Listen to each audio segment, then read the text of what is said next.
Hello guys, வணக்கம் and welcome back to my channel. So இன்னைக்கு நான் ஒரு அப்பார்ட்மெண்ட் ஹாரர் ஸ்டோரி தான் சொல்ல போகிறேன். கதையோட பேர் பார்த்தீங்கன்னா த ஹாண்டட் அப்பார்ட்மெண்ட். ஓகே, கதைக்குள்ள போகலாமா? இந்த ஸ்டோரியில் ராஜன் சொல்லி ஒரு பையன் இருக்கான். இவன் பார்த்தீங்கன்னா சென்னையில் ஒரு ஐடி கம்பெனியில் ஒர்க் பண்ணிட்டு இருக்கான். ஆஃப்டர் 2 இயர்ஸ்க்கு அப்புறம் இவனுக்கு ஒரு ஜாப் ஆஃபர் வருது. எங்கேன்னு பார்த்தீங்கன்னா மும்பையில். இவனும் சரி ஓகேன்னு சொல்லி அக்செப்ட் பண்ணிட்டான். நம்ம எங்கே மும்பையில் ஸ்டே பண்ண போகிறோம்னு சொல்லி ஒரு ஆன்லைன் ஆப்பில் இவனுக்காக சில அப்பார்ட்மெண்ட் தேடிட்டு இருந்தான். அட் லாஸ்ட் இவன் நினச்ச மாதிரி அந்த அப்பார்ட்மெண்ட்டும் கிடச்சிச்சு. அந்த புரோக்கருக்கு கால் பண்ணி, நான் இந்த டேட்க்கு மும்பைக்கு வரப்போகிறேன், ஸோ இந்த அப்பார்ட்மெண்ட்டில் தான் ஸ்டே பண்ண போகிறேன்னு சொல்லி இன்ஃபார்ம் பண்ணுறான். இவன் சொன்ன டேட்டும் வந்துடுச்சு. இவன் மும்பையும் போயிட்டான். அவன் சொன்ன அப்பார்ட்மெண்ட்ல தான் இருக்கான். அந்த அப்பார்ட்மெண்ட் பார்த்தீங்கன்னா அது ஒரு 3 BHK. ஸோ ஒரு ஆளுக்கு 3 ரூம் தேவையா? அப்படிதான் எனக்கும் தோணுச்சு. சரி, okay, coming back to story. First day அவன் என்னென்னலாம் திங்ஸ் எடுத்துட்டு வந்தானோ அதெல்லாம் ஆர்கனைஸ் பண்ணிட்டு நல்லபடியா தூங்கிட்டான். த நெக்ஸ்ட் டே மார்னிங் ஆஃபீஸ்க்கு போகிறான். அது வந்து அவன் first day in office. So first day நம்ம போகும்போதே ஜாலி, நம்மளுக்கு நிறைய ஃப்ரெண்ட்ஸ் கிடைக்க போகுது அப்படின்னு ரொம்ப எக்ஸைட்டடாக இருப்போம். அதே மாதிரி தான் அவனும் ரொம்ப ஹாப்பியாக இருந்தான். ஸோ அவனுக்கும் நிறைய ஃப்ரெண்ட்ஸ் கிடச்சிது. அதில் ஒரு பையன் வந்து ரூம் தேடிட்டு இருந்தான்னு சொல்லி எனக்கு இன்ஃபர்மேஷன் வந்தது. சரி, ஓகேடா, நானும் வந்து 3 BHKல தான் இருக்கேன், நம்ம 2 பேருமே ஒன்றா இருக்கலாம்னு சொல்லி ராஜ் போய் அந்த பையன் கிட்ட கேட்குறான். அந்த பையனும் சரி ஓகே, நம்ம 2 பேருமே அந்த 3 BHKல இருக்கலாம் அப்படின்னு சொல்லிட்டு 2 பேருமே அந்த 3 BHKல இருக்கிறாங்க. இப்படியே எல்லாமே நல்லபடியாக தான் போயிட்டு இருந்தது. திடீர்னு ராஜோட ஃப்ரெண்டு, ஐ மீன் ரூம்ல ஸ்டே பண்றாங்க பார்த்தீங்களா, அவனுக்கு ஒரு கால் வந்தது. என்னன்னு பார்த்தீங்கன்னா, அவங்களோட அம்மா வந்து ரொம்ப எமர்ஜென்சியா இருக்காங்க, ஸோ உடனே நீங்க வந்து ஊருக்கு வரணும் அப்படின்னு சொல்லி ஒரு கால் வந்தது. உடனே ராஜோட ஃப்ரெண்டு வந்து அவங்க ஆஃபீஸ்க்கு இன்ஃபார்ம் பண்ணிட்டு, எனக்கு 1 வீக் லீவ் வேணும், நான் ஊருக்கு போகணும் அப்படின்னு சொல்லிட்டு அவனும் ஊருக்கு போயிட்டான். ஸோ இந்த வீட்டில் பார்த்தீங்கன்னா இப்போதைக்கு ராஜ் மட்டும் தான் தனியாக ஸ்டே பண்ணிட்டு இருக்கான். த ஃபர்ஸ்ட் நைட் அவன் வந்து தூங்கிட்டு இருக்கும்போது அவனுக்கு வந்து ரொம்ப என்ன சொல்றது, ஒரு மாதிரி டிஸ்டர்பிங்கான சவுண்ட் வந்தது. என்ன சவுண்டுன்னு பார்த்தீங்கன்னா, பின் ட்ராப் சைலண்ட்ல நம்மளுக்கு ஒரு வாட்டர் ட்ராப் மட்டும் டக் டக் டக் அப்படின்னு கேட்டுட்டு இருந்தா நம்மளுக்கு எப்படி இருக்கும், அதே மாதிரி தான் அவனுக்கு அந்த சவுண்டு ரொம்ப வாட்டி கேட்டுட்டே இருந்தது. அவனும் சரி ஓகே, நம்ம போய் செக் பண்ணலாம் அப்படின்னு சொல்லி 2 ரெஸ்ட் ரூம்லையும் போய் செக் பண்ணுறான். டேப் எல்லாமே நல்லபடியாக தான் க்ளோஸ் ஆகிருக்கு. அந்த டப்ளியூ வந்து வாட்டர் எதுவுமே வந்து கம்ப்ளீட்டாக ஃபில் ஆகலை. அதே மாதிரி ஃப்ளோரும் வந்து நீட்டாக இருக்குது, ஃப்ளோரில் எந்த தண்ணியும் இல்லை. அப்போ இவன் வந்து சரி ஓகே, மேபி வெளியே மழை பெய்யுது அப்படின்னு நினச்சிட்டு வந்து தூங்கிட்டான். த நெக்ஸ்ட் டே யூஸ்வலாக இவனும் ஆஃபீஸ் போயிட்டு வீட்டுக்கு வந்துட்டான். வீட்டுக்கு வந்துட்டு தூங்கும் போது த செகண்ட் இன்சிடென்ட் என்னன்னு பார்த்தீங்கன்னா, யாரோ நைட்டு தூங்கும் போது அவனோட செஸ்ட் மேலே உட்காந்துட்டு இருந்த மாதிரி ரொம்ப ஹெவியாக அவனுக்கு ஃபீல் வந்தது. இவனும் திடீர்னு பயந்து ஏஞ்சி லெஃப்டில் பார்க்குறான், ரைட்டில் பார்க்குறான், ஸ்ட்ரைட்டை பார்க்குறான். அட் லாஸ்ட் அவனுக்கு ஒன்றுமே தெரியல. அவன் அந்த பயத்துலேயே அவன் கையெல்லாம் தொட்டு பார்க்கும்போது அவ்வளோ ஐஸ் மாதிரி இருந்தது. அந்த பயத்துலேயே அவனும் வந்து நைட்டு தூங்காமல் அப்படியே முடிச்சுட்டே உட்காந்துட்டே இருந்தான்.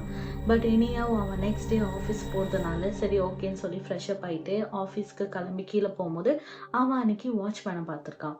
வாட்ச்மேன் கிட்ட இன்ஃபார்ம் பண்ணுறான், இந்த மாதிரி 2 டேஸாக எனக்கு வந்து ஒழுங்காகவே தூக்கம் வர மாட்டேது, எனக்கு ரொம்ப டிஸ்டர்பிங்காக இருக்குது, என் கூட யாரோ இருக்கிற மாதிரியே எனக்கு ஃபீல் ஆகுது அப்படின்னு சொல்லி இன்ஃபார்ம் பண்ணுறான். அப்போ அந்த வாட்ச்மேன் என்ன சொல்கிறாருன்னா, இதே மாதிரி தான்ப்பா நிறைய பேர் இந்த அப்பார்ட்மெண்ட்ல சொல்லிட்டு இருக்கீங்க அப்படின்னு கேஷுவலா சொல்லிட்டு அவரு பாட்டுட்டு போயிட்டாரு. அப்ப இவனுக்கு வந்து ஒண்ணுமே புரியல, என்ன சொல்றீங்க, எல்லாருக்கும் இப்படிதான் நடக்குதா அப்படின்னு சொல்லிட்டு இவனும் அதை யோசிச்சுட்டு ஆஃபீஸ் போயிட்டான். இப்படியே கொஞ்ச நாள் அவன் ஆஃபீஸ் போகிறான், நைட்டு வரான், தூங்குறான், அந்த பேய் டிஸ்டர்ப் பண்ணுறது. ஆஃபீஸ் போகிறான், நைட்டு வரான், தூங்குறான், பேய் டிஸ்டர்ப் பண்ணது. இப்படியே அவனுக்கு லூப் ஆகிட்டே இருந்தது. இன்னும் 2 டேஸ் தானே இருக்குது, அதுக்குள்ளேயே நம்ம ரூம்மேட் வந்துடுவான். ஸோ நம்ம வந்து இது எதுவுமே வெளியே சொல்ல தேவையில்லை. பிகாஸ் அவன் வந்து அவன் ஃப்ரெண்ட்ஸ் கிட்டலாம் சொல்கிறதுக்கு அவன் ரொம்ப கூச்சப்பட்டான். ஏன்னா அவங்க ஃப்ரெண்ட்ஸ்லாம் கலாய்ப்பாங்களே, சில பேர் நம்ப மாட்டாங்கல்ல, பேயும் இல்லை ஒன்றும் இல்லை, எதுக்குடா இதுக்கெல்லாம் போய் பயப்படுற அப்படின்னு சொல்லி அவன் ஃப்ரெண்ட்ஸ்லாம் கலாய்ப்பாங்கன்னு சொல்லி அவன் யாருக்கிட்டுமே இந்த விஷயத்த சொல்லவே இல்லை. இன்க்ளூடிங் அவங்க அம்மா அப்பா கிட்ட கூட இந்த விஷயத்த அவன் சொல்லவே இல்லை. சரி, நம்ம ஃப்ரெண்டு வந்துடுவான் அப்படின்னு சொல்லி அவன் 2 டேஸும் வெயிட் பண்ணிட்டு இருந்தான்.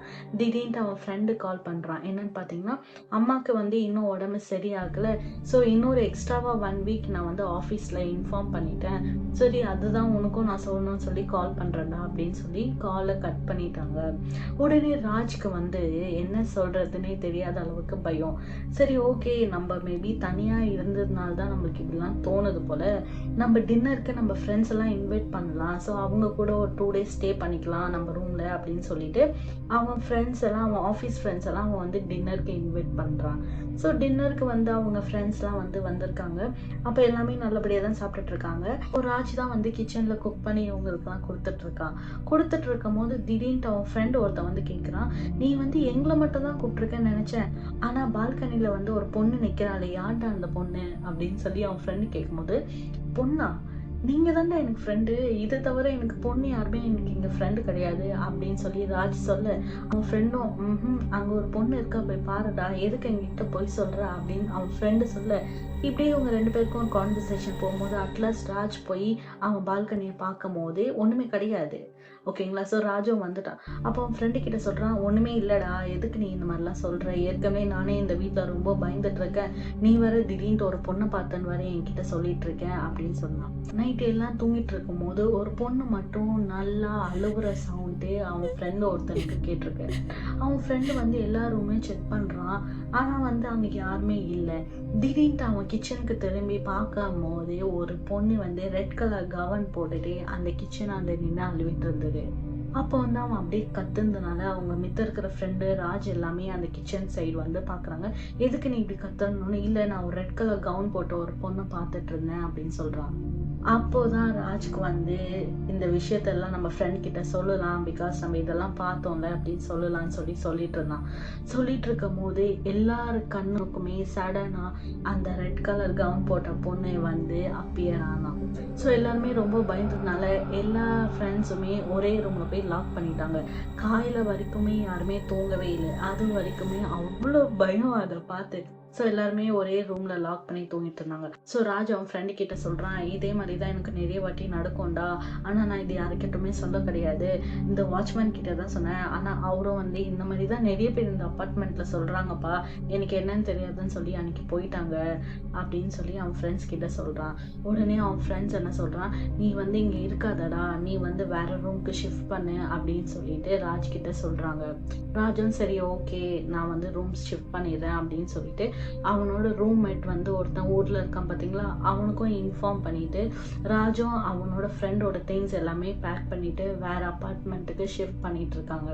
ஷிஃப்ட் பண்ணும்போது கிச்சன்ல இருந்து அவன் திங்ஸ் எடுத்துட்டான், ரூம்ல இருந்து அவன் திங்ஸ் எடுத்துட்டான், லாஸ்டா வாஷ்ரூம்ல இருந்து அவன் திங்ஸ் எடுக்கும் போது அவனுக்கு ஒரு போட்டோ கிடைச்சது.